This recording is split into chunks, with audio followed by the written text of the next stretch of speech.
for Mardy. Hi, Mardy. Hello po, magandang hapon po. Napag-usapan din namin dito, ang ganda, glowing ka ngayon, ang ganda mo. Thank you po. Ano do yung magpapaganda sa'yo, ano nagpapa-inspire sa'yo? Ivy Clinic. Yes, ayan. And with that, Ivy Clinic.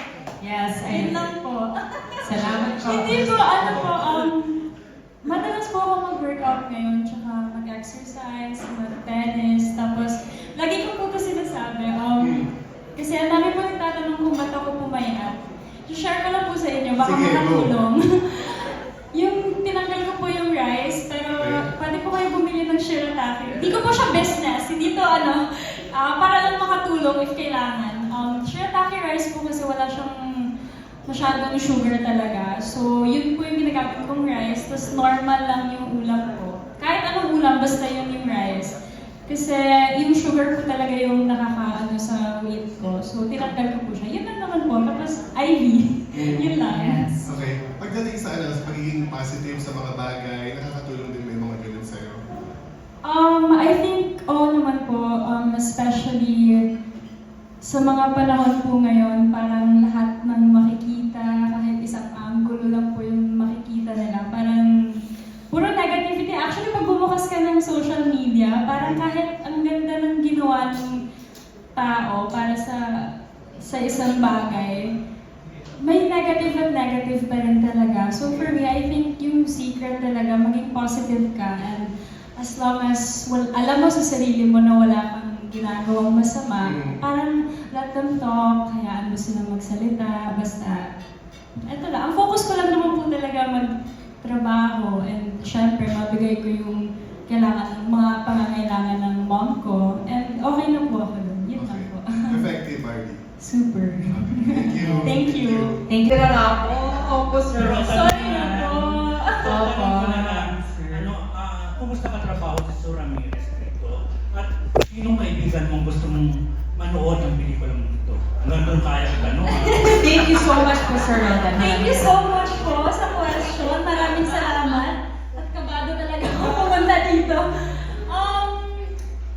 Si Sue, super okay po siyang katrabaho sa totoo lang. Parang nagiging mas masaya yung set namin actually pag nandyan si Sue. And of course, lahat naman kami, pag nasa set, sobrang saya po namin. And hindi lang kami nagtatrabaho actually. May mga bonding din kami. Especially nung pumunta kami ng Baguio. Parang doon talaga yung time na, syempre, doon kami nagstay. So, nag-bonding talaga kami.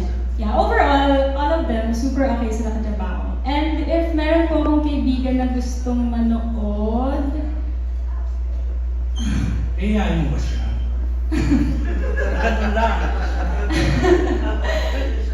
si ano po, si Ate Love po. Yung manager ko. Yes! Yun na lang po.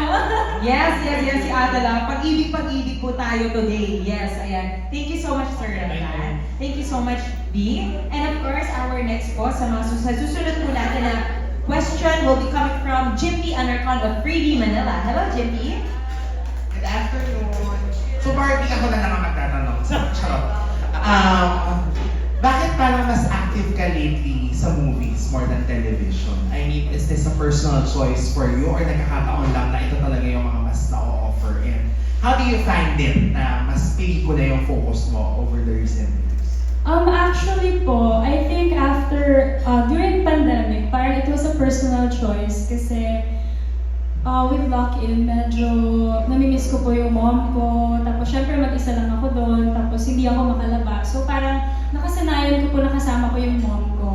So after, during the pandemic, yun yung personal decision ko. But now naman po, may mga nag-o-offer naman po, pero nagsasakto lang po talaga na yung start ng taping for teleserye, sumasakto sa nakapag-yes na po ako na pelikula. And I think okay po pareho, pero parang matagal na rin po since nung last teleserye ko. So if may offer naman po, mag-yes ako. With movie naman po, I think it's great na madaming offers na movie and mas mabilis siya gawin actually. So okay naman po, basta may trabaho, grateful naman ako.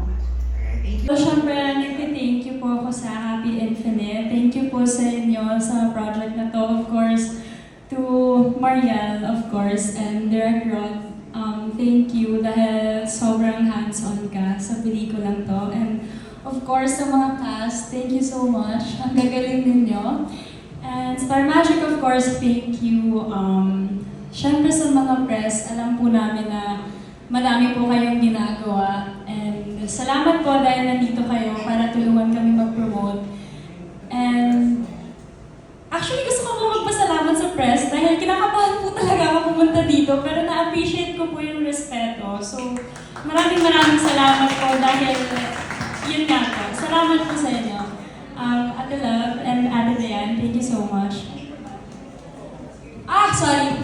Siyempre sa Viva, thank you so much po. And ito na po, mag-i-invite na ako. Sana po panoorin at supportahan niyo po ang How to Stay na po, baby. Yun na po. Maraming salamat po sa lahat.